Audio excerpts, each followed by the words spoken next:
Addition creates noise. Subtraction creates wealth. Most founders are scared to delete revenue streams. Here's why I delete them: to make more profit. We have an addiction in business to the word more.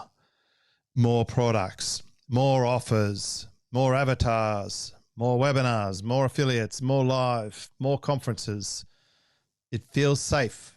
It feels like diversification. But usually it's just distraction. I had a client recently who was selling 12 different products. He was exhausted and his team was confused. His marketing was a mess because he was trying to talk to everybody. And we looked at the numbers and one product was making 80% of the profit.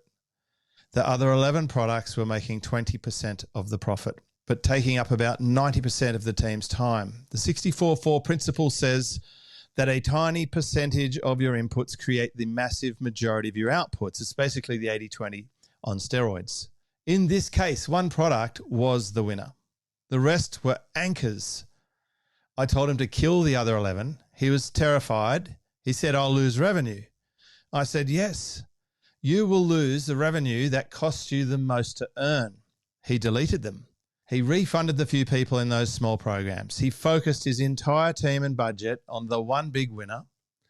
In 90 days, his profit doubled.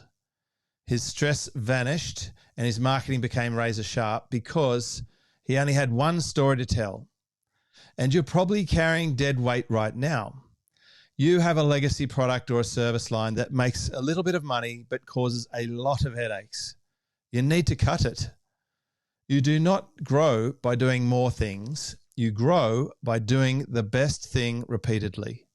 I did this for my own business and have never looked back. If you need help identifying which part of your business is the gold mine and which part is the anchor, head over to jamesschramko.com. Have a look at my mentor program. I'm ready to help.